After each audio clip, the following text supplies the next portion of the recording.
नमस्कार दोस्तों, कैसे हैं आप सब लोग। स्वागत है आपका उत्कर्ष क्लासेस की इस ऑनलाइन क्लास में।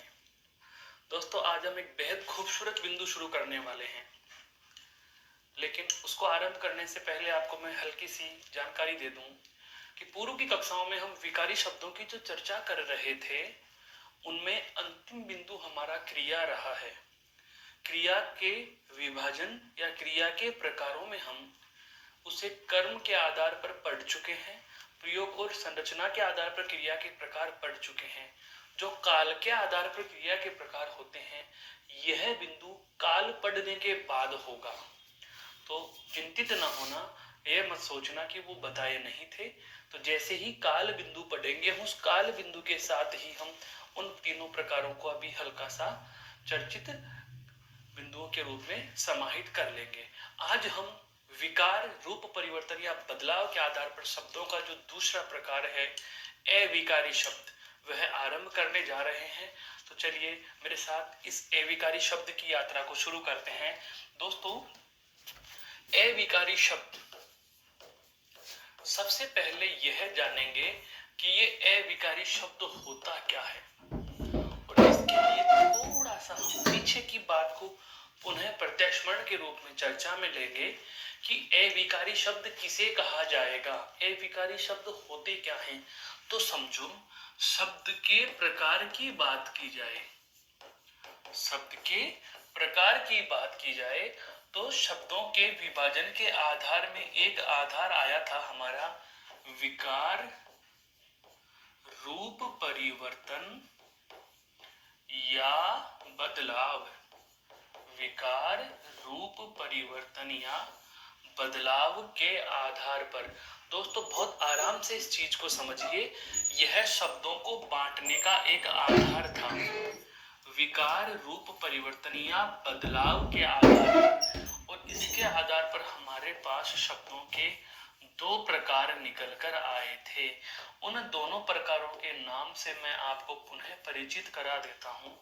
एक नाम आता है दोस्तों विकारी शब्द, और दूसरा नाम आता है दोस्तों अविकारी शब्द। पहले जानते हैं ये विकारी शब्द और अविकारी शब्द क्या हैं। हालांकि इनकी चर्चा हो चुकी थी पूर्व की कक्षाओं में। अविकारी और विकारी शब्द का मतलब यह हुआ कि शब्द में विकार या शब्द में जो बदलाव होता है, उसके आधार पर एक प्रकार के शब्द तो हैं बदलाव होने वाले, और एक प्रकार के शब्द हैं बदलाव नहीं होने वाले। एक प्रकार के शब्द है बदलाव होने वाले, और एक प्रकार के शब्द है बदलाव नहीं होने वाले। पुनः समझना, शब्द को बदलने के लिए हमारे पास कितनी शर्त होती हैं? 4 शर्तें होती हैं। कितनी शर्तें होती हैं? 4 शर्तें। तो शब्द बदलाव की जो 4 शर्तें हैं, मैं वो बता देता हूं कौन कौन सी हैं। सबसे पहली होती है, शब्द में आप लिंग के आधार पर बदलाव कर सकते हो। जैसे पुल्लिंग का स्त्रीलिंग बना दिया, स्त्रीलिंग का पुल्लिंग बना दिया। उसके बाद दूसरी जो शर्त आती है वह आती है वचन के आधार पर हम शब्द में बदलाव कर सकते हैं दोस्तों। और अगली बात आती है काल के आधार पर हम बदलाव कर सकते हैं दोस्तों। अंतिम आती है कारक के आधार पर हम बदलाव कर सकते हैं। तो जो लिंग, वचन, काल और कारक शब्दों को परिवर्तित करने की 4 आवश्यक शर्तें होती हैं। यदि कोई शब्द इन चारों में से किसी भी शर्त के अनुसार परिवर्तित हो जाता है, चाहे वो लिंग के आधार पर परिवर्तित होता हो, चाहे वो वचन के आधार पर परिवर्तित होता हो, चाहे वह काल के आधार पर परिवर्तित होता हो, चाहे वह कारक के आधार पर परिवर्तित होता हो, तो इन चारों में से किसी भी शर्त के आधार पर यदि कोई शब्द बदल जाता है तो वह कहलाएगा विकारी। परिवर्तित होने वाले क्या कहलाएंगे? विकारी। यहाँ पर नई चीज क्या जुड़ी हुई है? ए। और आपको पूर्व में भी पता है ए उपसर्ग के रूप में अर्थ किसका देता है? नहीं का। विकार से क्या बना? विकारी।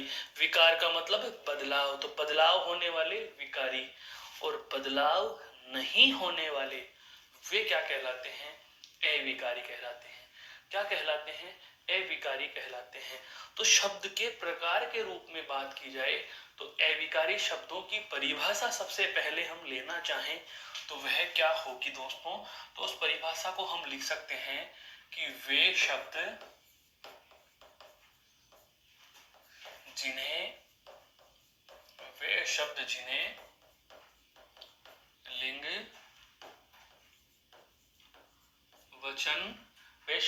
लिंग वचन दोनों ये शर्तें और जोड़ देंगे, काल व कारक के आधार पर, वे शब्द जिन्हें लिंग वचन काल व कारक के आधार पर बदला नहीं जा सके, वे शब्द जिन्हें लिंग वचन कारक व काल के आधार पर बदला नहीं जा सके अविकारी कहलाते हैं। क्या कहलाते हैं दोस्तों? अविकारी कहते हैं। यहां तक समझ में आया कि ऐसा कोई भी शब्द जो लिंग वचन काल और कारक के आधार पर परिवर्तित नहीं होता उसे क्या कहलाएगा? वो अविकारी कहलाएगा। फिर बात आती है इनके प्रकारों की दोस्तों। तो इनके प्रकार कौन कौन से होंगे? तो जिस प्रकार से विकारी शब्द हम कितने मानते हैं? 4। कौन कौन से विकारी कितने माने हैं दोस्तों? 4 माने। हमने पूर्व की कक्षाओं में भी चर्चा की कौन कौन से विकारी होते हैं। एक होता है संज्ञा, एक होता है सर्वनाम, एक होता है विशेषण, एक होता है क्रिया। इस प्रकार से 4 विकारी शब्द होते हैं। ठीक वैसे ही अगर आपसे अविकारी शब्द पूछ लिए जाए कि अविकारी शब्द कितने होंगे, तो दोस्तों अविकारी शब्दों की संख्या भी कितनी होती है? 4 होती है। तो हम यह लिख सकते हैं कि ये 4 प्रकार के होते हैं। ये 4 प्रकार के होते हैं। और ये 4 प्रकार के कौन कौन से हैं, हम उनकी बात करें दोस्तों, तो 4 प्रकार देखिए कौन कौन से हैं। हम अब 4 प्रकारों के नाम उल्लेख करेंगे यहाँ। तो 4 प्रकार देखो यहाँ कौन कौन से हैं। सबसे पहला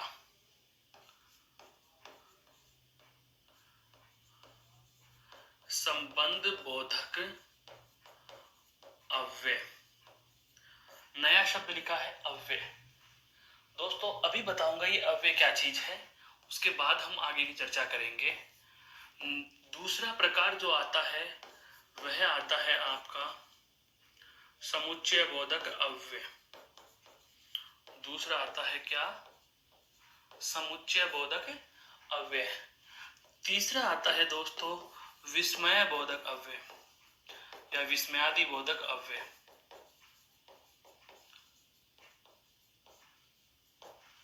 और चौथा और अंतिम और सबसे ज्यादा महत्वपूर्ण है वह है दोस्तों आपका कौन सा? क्रिया विशेषण। अंतिम कौन सा है दोस्तों? क्रिया विशेषण।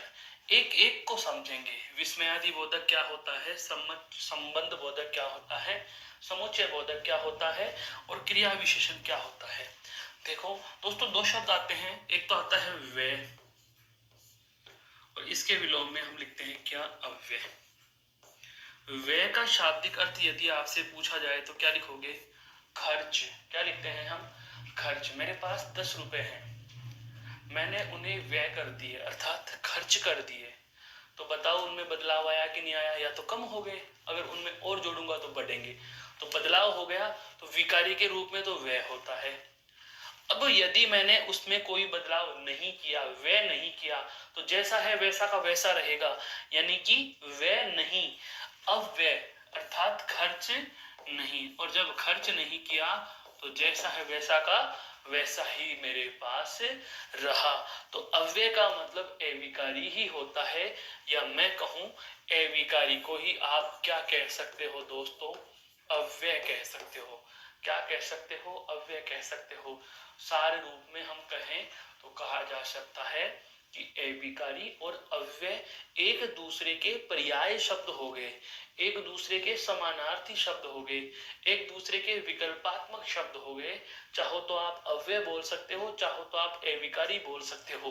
कहने का आशय यह हुआ कि मैं चाहूं तो संबंध बोधक अविकारी शब्द बोल सकता हूं, संबंध बोधक अविकारी शब्द बोल सकता हूं, और हम चाहें तो अध्ययन की सरलता हेतु हम संबंध बोधक अव्यय भी बोल सकते हैं। ऐसे ही समुच्चय बोधक अव्यय या समुच्चय बोधक अविकारी, विस्मयादि बोधक अव्यय या विस्मयादि बोधक अविकारी, क्रिया विशेषण अव्यय या क्रिया विशेषण अविकारी, क्रिया विशेषण अव्यय या क्रिया विशेषण अविकारी। दोस्तों तो आशा करता हूं यह नाम आपके समझ में आ गए होंगे कि अविकारी शब्द क्या होता है और उसकी परिभाषा क्या होती है और कितने इसके प्रकार होते हैं। एक बार आप इस स्लाइड को गौर से देख लीजिए, फिर इसके बाद हम वन बाय वन इन सभी प्रकारों की चर्चा करने वाले हैं। तो जो अव्यय या अविकारी शब्द हैं, ये जो चार हैं, जिस प्रकार से हमने एक एक बिंदु को विकारी शब्दों में विस्तार के साथ पढ़ा, संज्ञा पूरे विस्तार से पढ़ी, सर्वनाम पूरे विस्तार से पढ़े, विशेषण हमने पूरे विस्तार से पढ़े और क्रिया हम विस्तार से पढ़ चुके हैं, ठीक उसी प्रकार से अब अविकारी या अव्यय शब्दों को भी विस्तार देना आरंभ करेंगे। तो सबसे पहले हम बात करेंगे अव्यय शब्दों की, जो मोस्टली इन तीनों का एक समूह के रूप में अध्ययन होता है, उस एक समूह की बात कर रहा हूं। हम इन तीनों को एक समूह के रूप में एक साथ आरंभ करेंगे। क्रिया विशेषण को हम अलग से पढ़ेंगे दोस्तों। ये तीनों एक साथ पढ़ने के हैं, एक साथ समझ में भी आ जाएंगे। तो हम अब एक नई हेडिंग शुरू कर रहे हैं, या मैं कहूं कि अविकारी शब्द या अव्यय शुरू कर रहा हूं। अव्यय और अव्यय की बात की जाए तो सबसे पहला अव्यय कौन सा लिखूंगा मैं? संबंध बोधक अव्यय।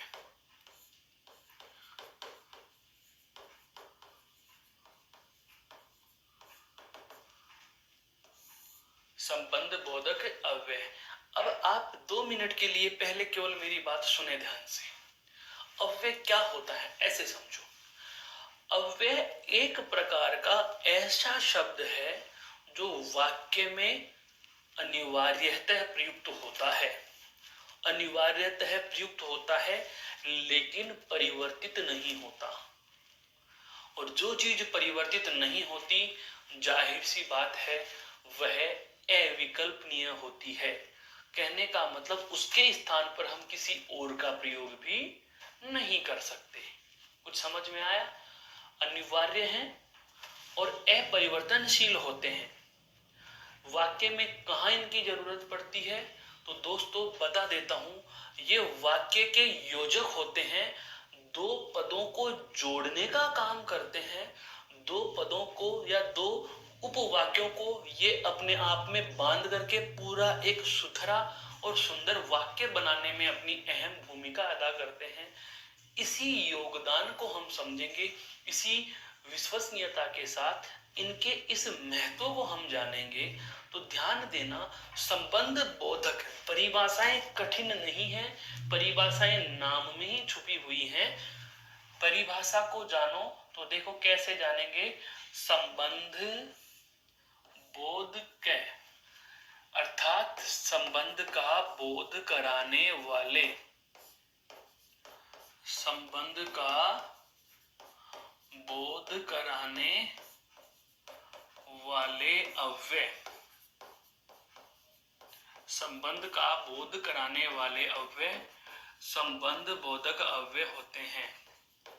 संबंध बोधक अव्यय होते हैं।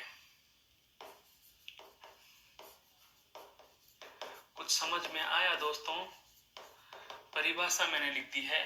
संबंध का बोध कराने वाले जो अव्यय होते हैं वे ही क्या होते हैं? संबंध बोधक अव्यय होते हैं। इस नाम से ही हमने इसकी परिभाषा निकाली। संबंध बोधक, बोध कराने वाले अव्यय। ऐसे अव्यय शब्द जो संबंध का बोध कराते हैं उन्हें संबंध बोधक अव्यय कहा जाता है। लेकिन परिभाषा याद कर लेना या परिभाषा का ही सुन लेना मात्र इस बिंदु को समझना पर्याप्त नहीं है। परिभाषा के लिए मैं पुनः कह देता हूं, परिभाषाएं मैं और आप स्वयं निर्मित कर सकते हैं। बहुत भांति बहुत प्रकार से हम बना सकते हैं, लेकिन जो समझने की चीज है दोस्तों वह क्या है वो जानिए। हमें इनका प्रयोग पता होना चाहिए।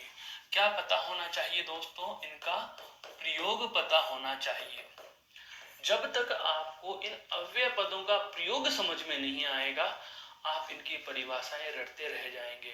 मेरे बहुत सारे विद्वान साथियों और दोस्तों, आपके साथ में भी, अर्थात यहाँ तक कि भाषा के अध्यापकों के साथ में भी ये समस्या रह जाती है कि वो अव्यय को सही तरीके से परिभाषित नहीं कर पाते, अव्यय को अभिव्यक्त नहीं कर पाते।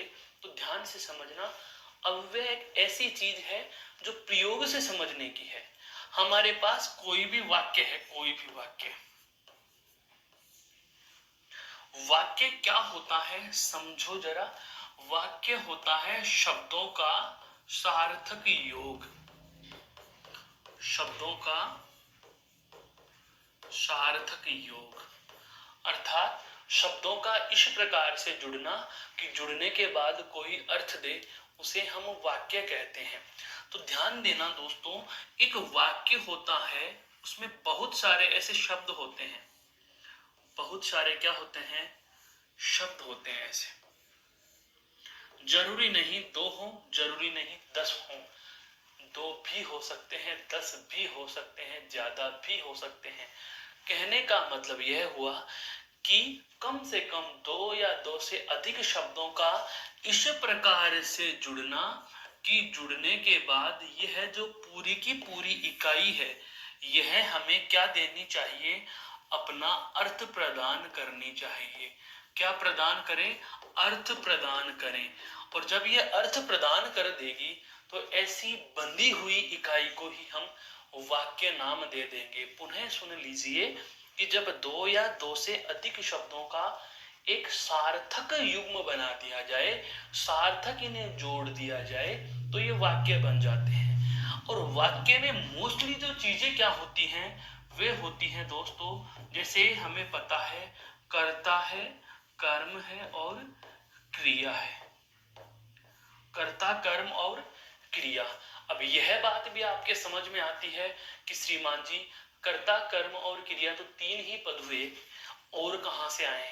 हो सकता है दोस्तों, जरूरी थोड़ी है कि हर वाक्य में कर्ता एक ही हो।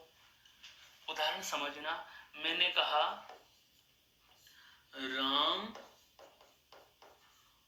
पुस्तक पढ़ता है, राम पुस्तक पढ़ता है। इस वाक्य में हमें पता है कर्ता एक है, लेकिन यदि यहां पर मैं श्याम और जोड़ दूं तो मैं लिखूंगा श्याम व राम पुस्तक पढ़ते हैं, श्याम व राम पुस्तक पढ़ते हैं। बहुवचन हो गया, राम व श्याम पुस्तक पढ़ते हैं, श्याम व राम पुस्तक पढ़ते हैं। अब यहाँ पर देखो कर्ता कितने हो गए, 2। इन दोनों के बीच में मैंने एक पद लिखा है दोस्तों, कौन सा, व। क्या लिख दिया मैंने, व लिख दिया। अगर मैं चाहता तो यहाँ अल्प विराम लगा देता, कोई दिक्कत नहीं है, अल्प विराम लगा दीजिए।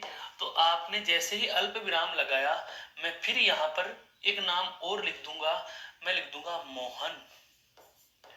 क्या लिख दूंगा, मोहन, अल्प विराम श्याम व राम पुस्तक पढ़ते हैं, मोहन, श्याम व राम पुस्तक पढ़ते हैं।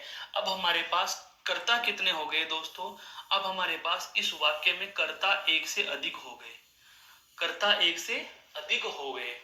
तो ऐसी स्थिति में अब कर्ता एक से ज्यादा है, तो इन्हें जोड़ने के लिए हमें कुछ न कुछ तो फेविकोल के रूप में चाहिए।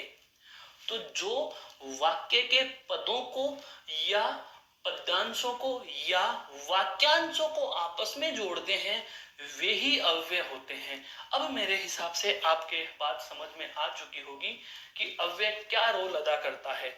अव्यय रोल अदा करता है एक प्रकार के कनेक्टिव का, अव्यय रोल अदा करता है अपने आप में एक योजक का, अव्यय रोल अदा करता है अपने आप में एक जोड़ने वाले शब्द का, अव्यय रोल अदा करता है अपने आप में एक फेविकोल की बूंद का, अव्यय रोल अदा करता है 2 पदों को जोड़ने का, अव्यय रोल अदा कर सकता है 2 वाक्यांशों को जोड़ने का। तो ध्यान रखना, संबंध बोधक अव्यय जो होते हैं वे 2 पदों को जोड़ने के लिए उनके मध्य लिखे जाते हैं। यह बात अगर आपके समझ में आ गई तो आप इस संबंध बोधक अव्यय को समझ जाएंगे। उदाहरण से देखना, जैसे मैंने कहा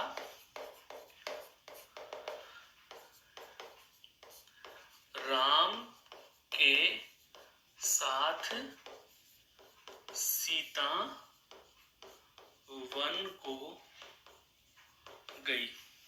राम के साथ सीता वन को गई। मैंने एक वाक्य लिखा है सरल सा। इस वाक्य में आप देख पा रहे हैं दोस्तों, सीता वन को गई। अगर हम इस वाक्य में इस वाले भाग को नहीं पढ़ें तो देखो यहाँ पर सीता वन को गई, यह लाइन अपना अर्थ तो दे रही है, लेकिन मैं कहूं वन में जाने वाले एक से ज्यादा थे। यहाँ पर मैंने लिख दिया राम भी वन में गए थे, लेकिन राम और सीता को जोड़ने के लिए ध्यान देना, इन दोनों के मध्य जो यह लिखा हुआ है के साथ, ये इन दोनों कर्ताओं को क्या कर रहा है, जोड़ने का काम कर रहा है। क्या कर रहा है दोस्तों, इनको जोड़ने का काम कर रहा है। तो वाक्य में प्रयुक्त दो पदों के मध्य योजक के रूप में अगर कोई शब्द लिखा जा रहा है और उसको रेखांकित करके पूछ लिया जाए कि रेखांकित शब्द कौन सा अव्यय होगा, तो आप सदैव याद रखना जवाब कौन से में जाएगा, संबंध बोधक अव्यय में जाएगा। पुनः समझ में आई बात? कहने का मतलब यह हुआ कि संबंध बोधक जो अव्यय होते हैं वे एक ही वाक्य के दो पदों के मध्य लिखे जाते हैं। एक ही वाक्य में पदों को जोड़ने का, पद का मतलब यहाँ पर शब्द से है। ये पद और शब्द का अंतर समझ लीजिए पहले दोस्तों। मैंने लिख दिया मोहन, यह शब्द है, यह क्या है, शब्द। और मैंने लिखा मोहन चलता है, और मैंने इस वाक्य में मोहन को रेखांकित कर दिया। दोस्तों ध्यान देने वाली बात यह है कि मोहन शब्द है, ऊपर वाले वाक्य में मोहन पद है। क्यों? पद का मतलब होता है पैर, पद का अर्थ क्या होता है, पैर, जो काम किसके आते हैं, चलने के।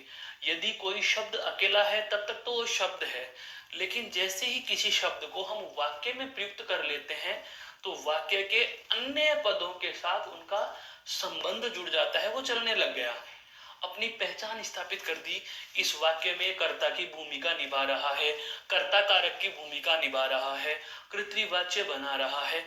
इसका मतलब यह हुआ कि यदि किसी शब्द को वाक्य में लिख दिया जाए तो उसे हम शब्द नहीं बल्कि क्या कहते हैं, पद कहते हैं। तो पद की परिभाषा भी अगर आपसे पूछ ली जाए तो ये कह सकते हैं कि वाक्य में प्रयुक्त शब्दों को पद कहते हैं। वाक्य में प्रयुक्त शब्दों को क्या कहते हैं दोस्तों, पद कहते हैं। वाक्य में प्रयुक्त शब्दों को क्या कहते हैं, पद कहते हैं। यह बात आपके समझ में आ चुकी बहुत बेहतर तरीके से। पुनः समझ लीजिए, अब आपके समझ में आएगी यह लाइन, क्या, संबंध का बोध कराने वाले अव्यय शब्द संबंध बोधक होते हैं। और महत्वपूर्ण बात जो आ रही थी वह क्या थी, तो हम यहाँ पर इसके प्रयोग में लिखेंगे, हम इसके प्रयोग में लिखेंगे। और अब मैं इसका प्रयोग लिखने वाला हूं दोस्तों, इसका जो मैं प्रयोग लिखने वाला हूं वह अब लिखूंगा, क्या,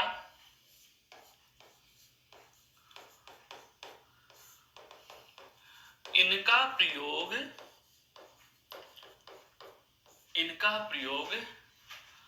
वाक्य में प्रयुक्त, इनका प्रयोग वाक्य में प्रयुक्त दो पदों, वाक्य में प्रयुक्त दो पदों को जोड़ने हेतु उनके मध्य किया जाता है, उनके मध्य किया जाता है। इनका प्रयोग दो पदों को जोड़ने हेतु उनके मध्य किया जाता है। जैसे यहाँ राम और सीता को जोड़ने के लिए मैंने क्या लिखा, के साथ। अन्य उदाहरण हम इसी बात को स्पष्ट करने के लिए लेना चाहें, जैसे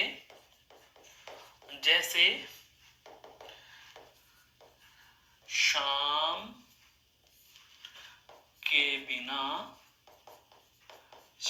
के बिना राधा अधूरी है, राम के बिना, शाम के बिना राधा अधूरी है।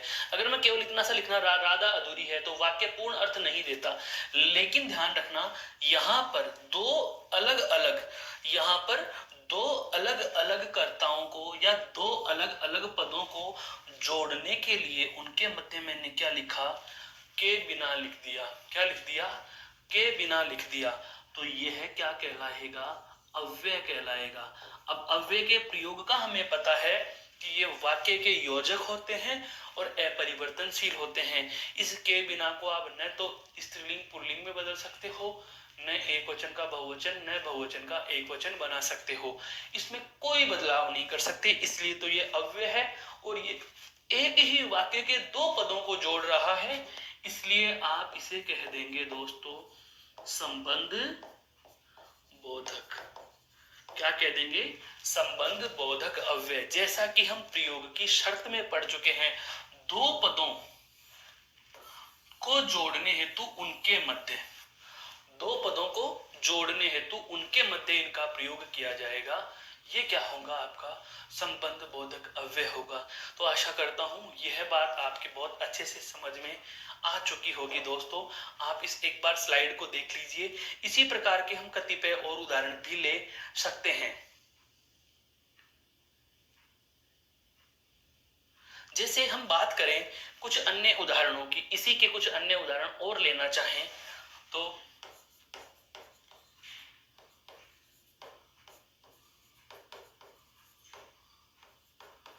संबंध बोधक अव्यय शब्द लिखता हूं। कौन कौन से हैं जो आते हैं? अधिकतर आते हैं। जैसे बाबत है, बदले। कैसे प्रयोग होगा सुनो। जैसे 10 रुपए के बदले हमें यह वस्तु चाहिए। 10 रुपए के बदले, तो बदले शब्द जोड़ करके हमने आगे के वाक्य को जोड़ दिया है। मैं तेरे कारण ही यहाँ आ रहा हूं, मैं आपके कारण यहाँ खड़ा हूं, आपके कारण यहाँ। तो ये कारण शब्द जोड़ते ही वाक्य जुड़ गया। मैं और आपके मध्य मैंने क्या लिख दिया? कारण है। जैसे हेतु, नाम, एवज, एवज बिल्कुल, संग, साथ, बिना, बगैर, अलावा, सहचारण, सहचारण, हाँ, पलटे। तो इसका मतलब यह हुआ दोस्तों कि कुछ ये ऐसे शब्द हैं जिनका आप दो पदों के मध्य प्रयोग करके उन दोनों पदों को इस वाक्य में बांध लेते हो। तो इस प्रकार के जो ये अव्यय पद हैं, ये कौन से अव्यय में गिने जाएंगे? संबंध बोधक में। लेकिन मैं फिर से कहूंगा, आप उदाहरणों को याद न करने के बजाय आप इस प्रयोग की शर्त पर महत्व दीजिए। इस प्रयोग की शर्त को ध्यान में रखिए कि इनका प्रयोग कहाँ होगा? एक ही वाक्य में प्रयुक्त दो पदों को जोड़ने के लिए इनका प्रयोग होता है, वही संबंध बोधक अव्यय होता है। तो चलते हैं हम अब अगली बात पर, जो अगला प्रकार है अव्यय का, दूसरा प्रकार अव्यय का।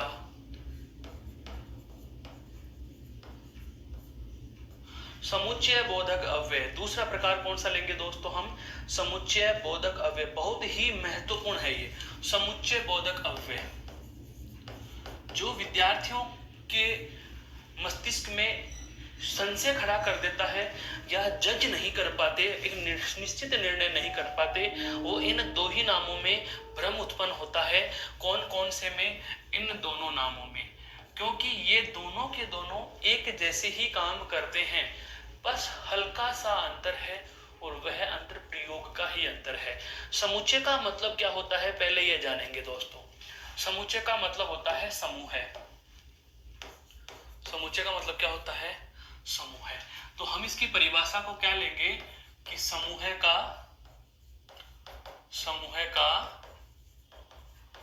बोध कराने वाले अव्यय।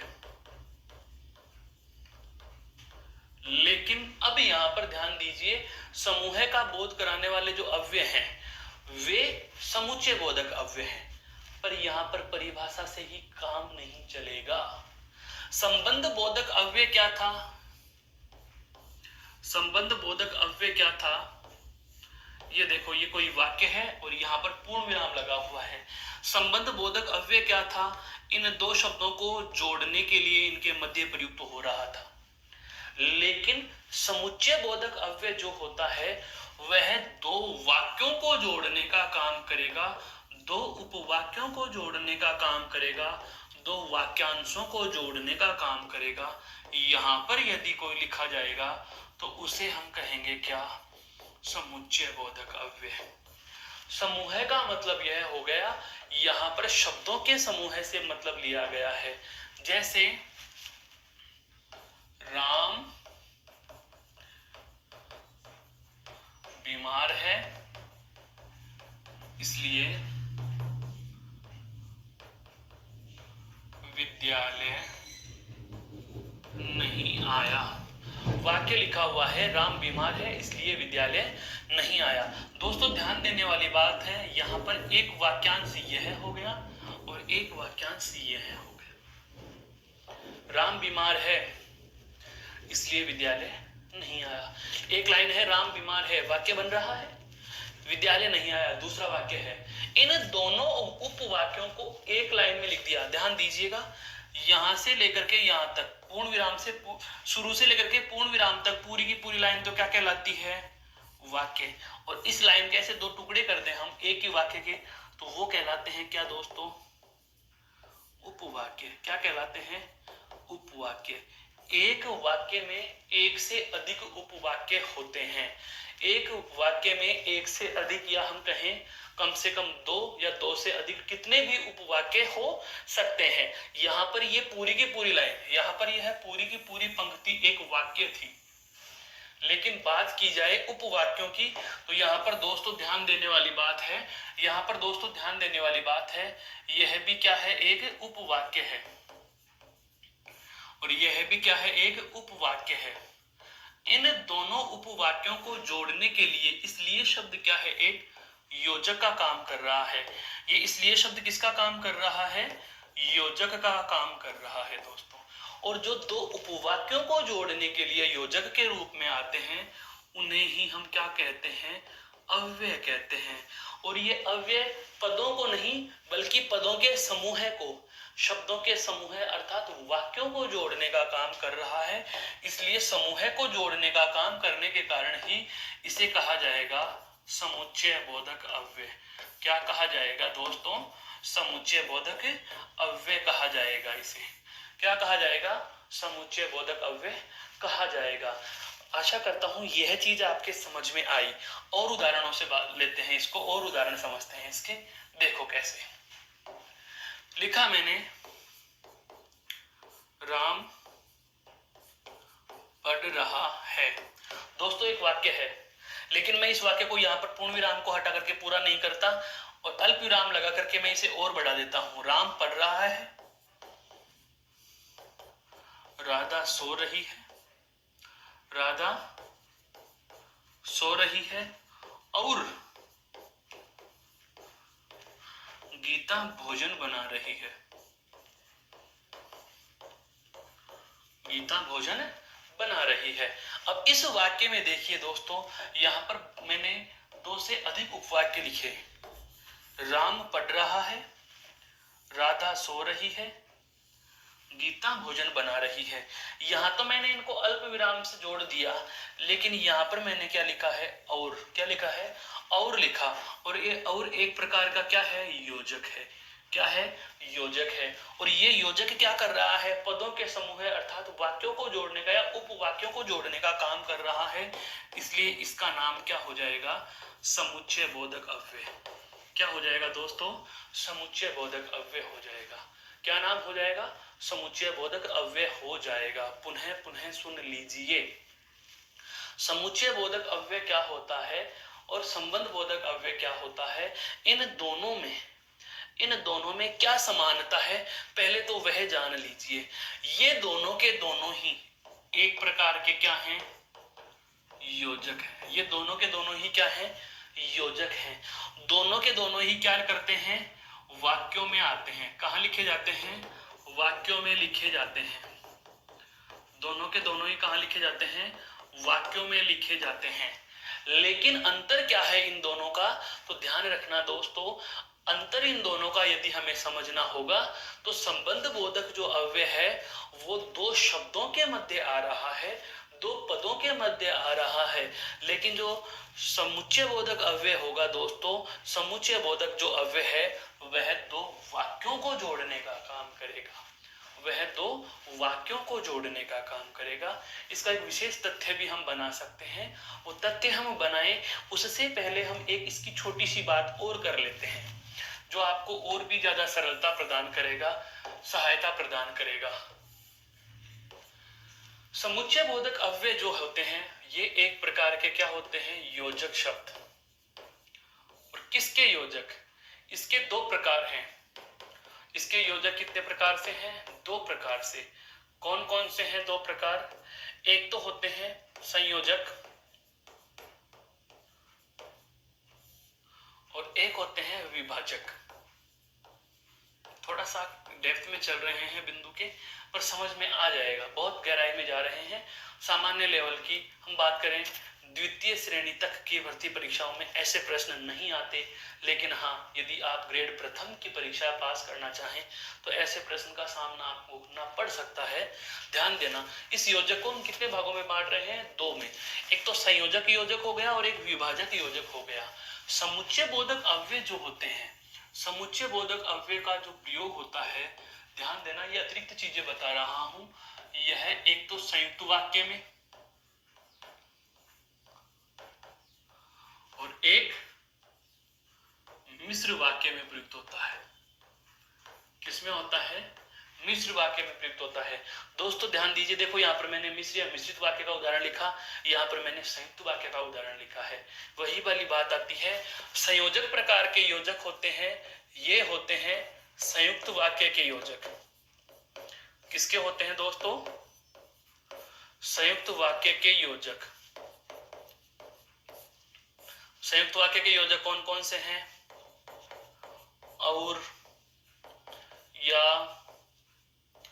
अथवा, तथा, लेकिन, किंतु, परंतु आदि, बहुत सारे। ऐसे ही अगर हम बात करें किसकी, विभाजक योजक की, तो विभाजक प्रकार के जो योजक हैं दोस्तों, तो विभाजक प्रकार के योजक में हम लिखेंगे क्या, कि ये मिश्र वाक्य के योजक होते हैं। किसके योजक होते हैं, मिश्र वाक्य के योजक होते हैं। और मिश्र वाक्य के योजक में कौन कौन से आते हैं, जैसे चूंकि, इसलिए, जिसका, उसका, है, जिसकी, उसकी, जितना, उतना, जैसे जैसे, वैसे वैसे, ज्यों ज्यों, त्यों त्यों, जैसे ही वैसे ही, ज्यों ही त्यों ही। इस प्रकार के जो मिश्र वाक्य के योजक होते हैं वो विभाजक योजक होते हैं।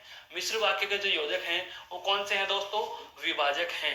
और जो संयुक्त वाक्य के योजक हैं वो कौन से हैं, संयोजक प्रकार के समुच्चय बोधक अव्यय होते हैं। अगर आपसे प्रश्न पूछा जाए, हालांकि बहुत सामान्य सा प्रश्न नहीं है, ये बहुत अच्छा प्रश्न है, आपसे पूछ लिया जाए समुच्चय बोधक अव्यय के प्रकार कितने होते हैं, तो आप बताएंगे दो प्रकार होते हैं। योजक के भी दो प्रकार, और कौन कौन से दो प्रकार, एक संयोजक और एक विभाजक। संयोजक में कौन सा वाक्य आएगा, संयुक्त वाक्य, और विभाजक में कौन सा आएगा, मिश्र वाक्य। तो इसका ओवरऑल स्टोरी के रूप में ये कहा जाए दोस्तों, प्रयोग व संरचना के आधार पर हमारे तीन प्रकार के वाक्य बनते हैं, साधारण, संयुक्त और मिश्र। साधारण, संयुक्त और मिश्र। तो साधारण वाक्य में क्या होता है, आपका समुच्चय बोधक अव्यय नहीं बल्कि संबंध बोधक अव्यय प्रयुक्त हो सकता है। अगर आपको मिश्र या संयुक्त वाक्य का कोई उदाहरण दे दिया जाए, मिश्र या संयुक्त वाक्य का उदाहरण देकर के यदि योजक पूछ रहा है, तो आपका जवाब कहां से होगा, समुच्चय बोधक अव्यय से होगा।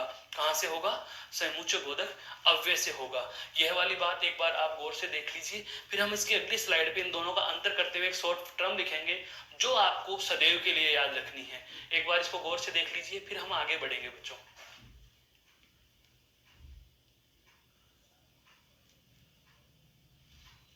देखो,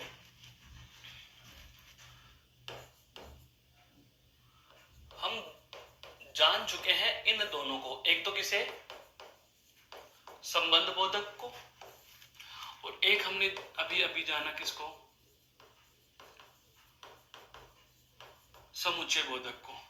इन दोनों में अंतर कैसे करेंगे, तो अंतर करने के लिए मैं आपको बता रहा हूं जो बात यहां पर प्रयोग की, क्या ये एक ही वाक्य के दो पदों को जोड़ने हेतु उनके मध्य लिखे जाते हैं।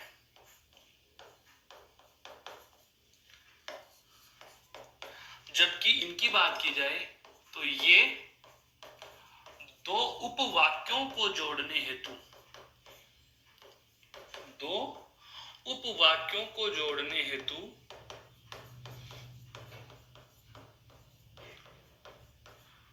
उनके मध्य लिखे जाते हैं।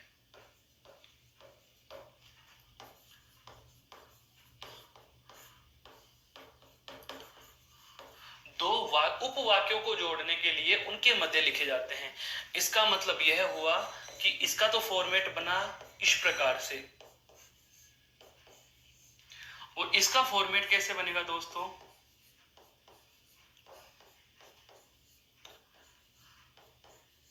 अर्थात यह भी क्या है, उपवाक्य है, और यह भी क्या है, उपवाक्य है। तो दोनों प्रकार से यह उपवाक्यों के मध्य आ रहा है। तो मैं यहां यह कह सकता हूं कि यह कहां होगा, संयुक्त या मिश्र वाक्य में, संयुक्त या मिश्र वाक्य में। लेकिन यदि इनकी बात की जाए तो ये क्या है, पद, और यह भी क्या है, पद। दो पदों के मध्य लिखा जा रहा है। हो सकता है कर्ता कर्ता के मध्य आ जाए, दो कर्ताओं के मध्य आ जाए, या दो कर्मों के मध्य आ जाए। किसके मध्य आ जाए दोस्तों, दो कर्म के मध्य, अर्थात कर्म और कर्म के मध्य भी इनका प्रयोग हो सकता है। समझ में आ गया होगा मेरे हिसाब से। कहने का मतलब यह हुआ कि संबंध बोधक अव्यय और समुच्चय बोधक अव्यय दोनों के दोनों ही वाक्य में प्रयुक्त होंगे। लेकिन यदि दो वाक्यों या उपवाक्यों को जोड़ रहे हो तो उसे आप समुच्चय बोधक कहना, और दो शब्दों के बीच में आ जाए तो उसे आप संबंध बोधक अव्यय कह देंगे। यहां तक समझ में आ गया। इस स्लाइड को एक बार गौर से देख लीजिए, फिर हम अव्यय के तीसरे प्रकार, या हम कहें कि तीन अव्ययों में जो अंतिम अव्यय है आपका विस्मयादि बोधक अव्यय, उसकी बात आरंभ करेंगे।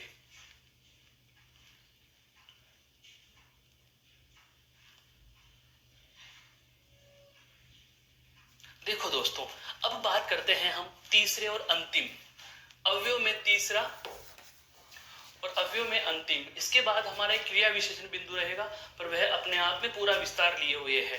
अवयव की बात करें तो तीनों का तुलनात्मक अध्ययन हमें पढ़ना होता है। दो हम पढ़ चुके हैं, तीसरा पढ़ने जा रहे हैं, और तीसरे का नाम है क्या, विस्मयादि बोधक अव्यय। क्या है दोस्तों, विस्मयादि बोधक अव्यय। विस्मयादि बोधक अव्यय, बहुत ही अच्छा नाम, विस्मयादि। इसका टुकड़ा करें हम तो इसका टुकड़ा होता है दोस्तों विस्मय आदि, अर्थात अचरज आदि। और सरल बना देता हूं, अचरज का मतलब होता है आश्चर्य आदि। आश्चर्य तो आप जानते ही हो, आ है प्लस चर्य आदि। इतना विस्तार आपको मैंने दे दिया। अब आप शायद इस बिंदु की तह तक पहुंच गए होंगे कि मेरे कहने का आशय क्या है। ऐसा अव्यय शब्द, ऐसा अव्यय शब्द जो हमें किसका बोध कराता हो, अचरज का बोध कराता हो या आश्चर्य का बोध कराता हो। अचरज या आश्चर्य का बोध कराने वाले अव्यय पद क्या कहलाते हैं, आश्चर्य बोधक या विस्मयादि बोधक अव्यय कहलाते हैं। एक बेसिक सी बात आप मुझे बताइए कि जब हमें किसी भी प्रकार का कोई आश्चर्य होता है तो हम आश्चर्य का जो अभिव्यक्तिकरण करते हैं, आश्चर्य वाली जो पंक्ति हमारे मुख से अभिव्यक्त होती है, उसका आरंभ किसी आश्चर्य सूचक शब्द से करते हैं या नहीं करते हैं। विस्मय सूचक शब्द का हम प्रयोग करते हैं, फिर उसके बाद पंक्ति बोलते हैं। जैसे हम विद्यालय, महाविद्यालय, कोचिंग इंस्टीट्यूट में पढ़ रहे हों, घर गए, उम्मीद ही नहीं थी कि आज हमें मामा जी आए हुए मिल जाएंगे। जैसे ही घर में प्रवेश किया, देखा सामने मामा जी बैठे हैं। अब ध्यान रखना, दो प्रकार की लाइन बोल रहा हूं। आज वो है मामा जी आए हैं,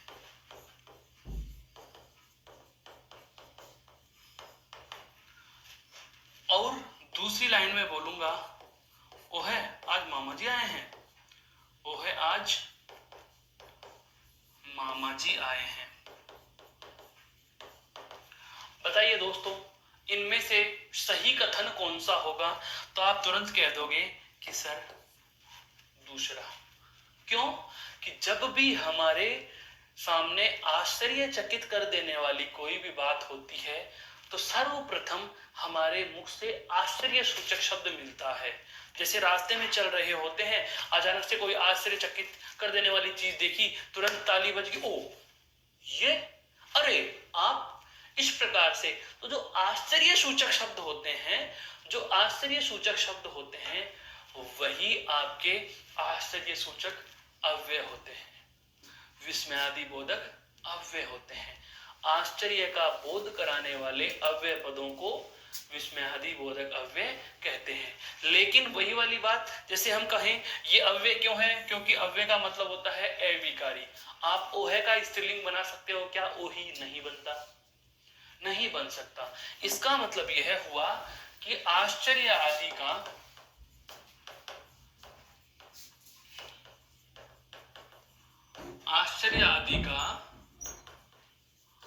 बोध कराने वाले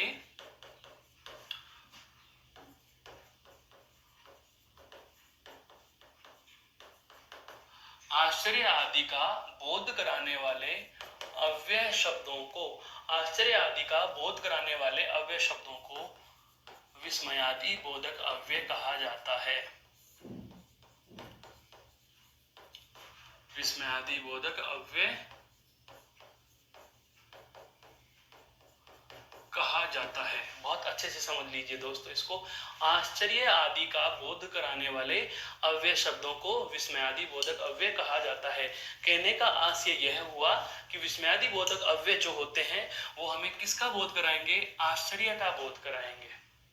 बहुत बार आश्चर्य हर्ष बोधक होता है, खुशी बोधक होता है, बहुत बार नकार या निषेधता बोधक भी हो जाता है।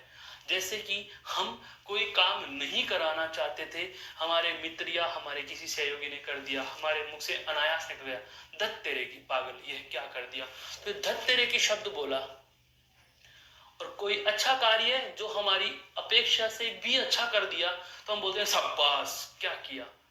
दोस्तों आपने जैसे दबंग पिक्चर देखी, दंगल फिल्म देखी, दंगल फिल्म में अंत में जब महावीर फोगाट के मुख से शब्द निकलता है शाबाश, तो वह हर्षबोधक था, खुशी का इजहार करते हुए सामने वाले को कहा गया था। लेकिन यदि कक्षा से आवाज आ रही होती है, अध्यापक दरवाजा बजा करके बोलते हैं चुप, आवाज नहीं आनी चाहिए, तो पहले जो उन्होंने चुप बोला वही क्या होगा? विस्मयादि बोधक। वही क्या होगा? विस्मयादि बोधक अव्यय होगा। कहने का मतलब यह हुआ कि आश्चर्य का बोध कराने वाले जितने भी अव्यय शब्द होते हैं वो क्या होते हैं? आश्चर्य बोधक या विस्मयादि बोधक अव्यय होते हैं। और उदाहरणों की बात करें जैसे इसके, तो मैं यहाँ और उदाहरण लिखना चाहूंगा। जैसे अरे बाप रे बाप, वाह, उफ, शाबाश, धत, धत तेरे की।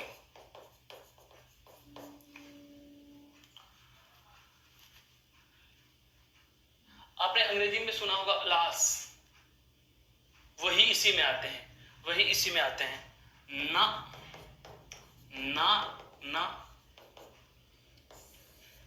सुनते हो, अजी, एजी, ओजी। ये इस प्रकार के शब्द हैं जो सारे के सारे विस्मय का बोध कराते हैं। अब इतनी सब बातें सुन लेने के बाद यह बात तो समझ में आ गई कि आश्चर्यबोधक शब्द होते हैं, जितने भी आश्चर्यचकित कर देने वाले, अचरज से अपने आप निकलने वाले शब्द विस्मयादि बोधक अव्यय होंगे। लेकिन सर परीक्षा में कैसे पहचाने? अरे भाई बहुत मुश्किल है। हमने अब तक क्या जाना? हमने अब तक यह जाना कि संबंध बोधक अव्यय होते हैं दो पदों के मध्य, ठीक है, समुच्चय बोधक होते हैं दो उपवाक्यों के मध्य। तो अब बात आती है किसकी? अब बात आती है दोस्तों विस्मयादि बोधक की। अब बात किसकी आती है? विस्मयादि बोधक की।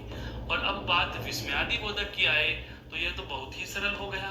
बहुत ही सरल कैसे हो गया? देखो एक बार, विस्मयादि बोधक अव्यय में हमने जो भी कहा, विस्मय अर्थात आश्चर्य।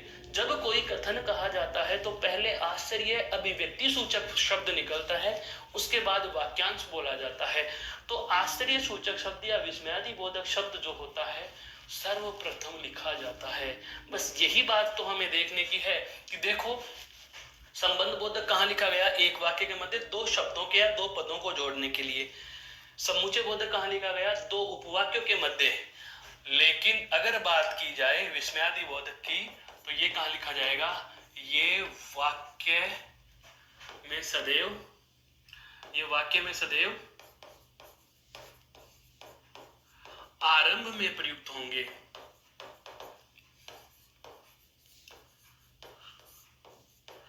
ये वाक्य में सदैव आरंभ में प्रयुक्त होंगे। ये सदैव कहाँ लिखे जाते हैं?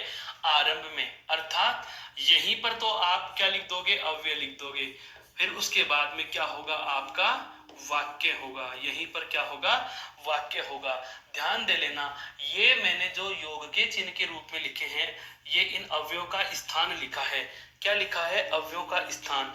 दो पदों के बीच में आए तो संबंध बोधक, दो उपवाक्यों के बीच में आए तो समुच्चय बोधक, और यदि वाक्य के आरंभ में आए तो विस्मयादि बोधक। और ऐसे भी नहीं समझ पाए मेरे दोस्तों तो एक बहुत ही मीठी सी प्यारी बात मैं आपको कहने वाला हूं, और वह प्यारी सी बात यह है कि जो विस्मयादि बोधक अव्यय होते हैं वे आपके संबोधन कारक होते हैं। समझ में आया? क्या होते हैं? संबोधन कारक चिन्ह है। संबोधन कारक चिन्ह।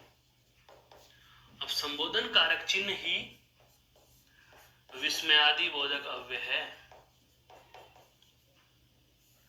ये लो सर, आपने तो एक नई चीज और बता दी।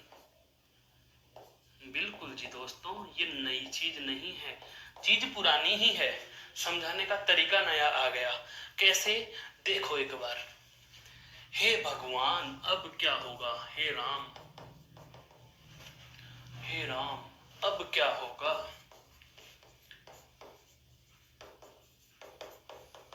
अगर मुझे केवल ये कहना होता कि अब क्या होगा तो मैं कहता अब क्या होगा। हे राम जोड़ दिया, मुझे इसका मतलब क्या हुआ? आश्चर्य। क्या हुआ? आश्चर्य। आश्चर्य सूचक शब्द कहाँ लिखा जाएगा? जैसा कि हमें नियम में पता चल गया, ये वाक्य में सदैव कहाँ लिखे जाते हैं? आरंभ में लिखे जाते हैं।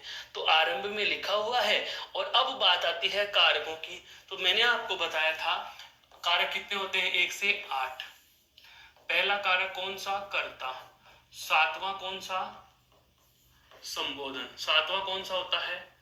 संबोधन। और आठवां कारक, सातवां कौन सा होता है? अधिकरण कारक होता है। सातवां कौन सा लेंगे? अधिकरण। तो पहले से लेकर के सातवें तक, अर्थात कर्ता से अधिकरण तक तो एक नियम चलता है कि वाक्य में जहां भी विभक्ति लिखी होगी, वाक्य में जहां भी विभक्ति लिखी हुई होगी, उस विभक्ति से ठीक पहले क्या होगा? कारक होगा। विभक्ति से ठीक पहले क्या होगा? कारक होगा। लेकिन एकमात्र आठवें कारक अर्थात इस संबोधन कारक में एक नियम है जो इसको पूरा उल्टा कर देता है, इसका विपरीत क्रम कर देता है कि संबोधन कारक की पहले क्या लिखी जाती है? विभक्ति। देखो हे, उसके बाद आता है कारक शब्द, फिर आता है आपका वाक्य। तो संबोधन कारक की विभक्ति पहले आती है, कारक शब्द बाद में आता है। और इसके अलावा सभी कारकों में क्या होता है दोस्तों, सभी कारकों में विभक्ति बाद में आती है और कारक शब्द पहले आता है। तो यह चीज आपके समझ में आ चुकी होगी कि ये वाक्य में सदैव कहाँ लिखे जाते हैं, आरंभ में लिखे जाते हैं। और जो महत्वपूर्ण बात, जैसे इधर है संयुक्त और मिश्र वाक्य की, यहाँ पर क्या है, कर्ता कर्ता या कर्म कर्म या क्रिया क्रियाओं के मध्य लिखे जा सकते हैं, दो पदों के मध्य लिखे जा सकते हैं, दो अन्य कोई कारकों के मध्य लिखे जा सकते हैं, दो संप्रदानों के मध्य भी आ सकते हैं, दो अपादानों के मध्य भी आ सकते हैं। लेकिन यहाँ पर बात की जाए विस्मयादिबोधक अव्यय की, तो यह वाक्य का प्रथम शब्द होगा, यह वाक्य का पहला ही पद होगा। क्या होगा, विस्मयादिबोधक अव्यय। अब आता है कि प्रश्न कैसे अटेम्प्ट करना है सर। तो ध्यान दीजिए, यहाँ पर हम प्रश्न की चर्चा कर रहे हैं कि इसका प्रश्न किस तरीके से हल होगा। अगर आपको एक ही शब्द, एक ही वाक्य दे दिया गया और वाक्य के पहले पद को अंडरलाइन कर रहा है, बहुत गौर से सुनना दोस्तों, वाक्य के पहले ही पद को अगर रेखांकित करके अव्यय पूछे तो पहला ही पद क्या हो सकता है, संबोधन कारक चिन्ह, क्योंकि संबोधन कारक वाक्य के आरंभ में आता है। तो पहला ही पूछे तो ये आंसर किस में चला जाएगा, विस्मयादि में। किस में चला जाएगा, विस्मयादि में। अरे भाई प्रश्न कैसे पूछता है, वाक्य दिया हुआ होगा, रेखांकित किया होगा, रेखांकित शब्द कौन सा अव्यय है, अब आप खुद देख लेना। यदि पहला ही पद अंडरलाइन किया हुआ है तो आंसर कौन से में जाएगा, विस्मयादि में। दूसरा प्रश्न बना सकता है, वह कैसे, हमारे पास दो पद होंगे, हमारे पास दो पद होंगे, यहाँ पर और एक यहाँ पर पद है, और इनके मध्य किसी एक को उसने क्या कर दिया, रेखांकित कर दिया। इस वाली स्थिति में इसको आप नाम देंगे क्या, संबंध बोधक। इसको नाम क्या देंगे, संबंध बोधक। अर्थात दो शब्दों के मध्य या दो पदों के मध्य अव्यय पूछे तो कौन सा होगा, संबंध बोधक। और यदि आपसे दो उपवाक्यों के बीच के पद को रेखांकित करके प्रश्न पूछ लेता है तो इस स्थिति में क्या होगा, तो यह स्थिति होती है मेरे दोस्तों समुच्चय बोधक। यह स्थिति कौन सी होगी, समुच्चय बोधक अव्यय की स्थिति होगी। उम्मीद कर रहा हूं यह बिंदु बहुत अच्छे से क्लियर हो गए होंगे। हम जान चुके हैं कि अव्यय किस किस तरीके से होंगे, कौन कौन से होंगे, कितने प्रकार के होंगे और कैसे उनका प्रयोग होगा। केवल 3 प्रकार के अव्ययों को हमने जाना, जहां से हम बात करते हैं दोस्तों कि जो अविकारी या अव्यय शब्द हैं वे अव्यय कितने हैं, 3, मोस्टली 3। यह हम स्वतंत्र पढ़ेंगे, यह अगली कक्षाओं में हम स्वतंत्र पढ़ेंगे। इन तीनों को हमने एक साथ अलग अलग भी देखा, तुलनात्मक रूप से भी देखा, इनके प्रयोगात्मक दृष्टि से भी देखा और वाक्य और प्रश्नोत्तरी की दृष्टि से भी देखा। जैसे कि हम बात करें, सबसे पहला हमने लिया संबंध बोधक अव्यय, उसके बाद में लिया हमने समुच्चय बोधक अव्यय और उसके बाद में हमने अंत में जो लिया वह लिया आपका विस्मयादि बोधक अव्यय। तो आशा करता हूं यह बिंदु आपके बेहद समझ में आया होगा। फिर भी यदि आपके जहन में कोई समस्या रह जाती है, प्रश्न रह जाता है, तो आप बेझिझक कमेंट बॉक्स में कमेंट डाल करके पूछ सकते हैं। इसके बाद की हम जो चर्चा आरंभ करने वाले हैं, अगली कक्षा में जो हमारी चर्चा आरंभ होगी वह होगी दोस्तों क्रिया विशेषण पर। तब तक के लिए आपका दिन शुभ हो। जय हिंद, धन्यवाद।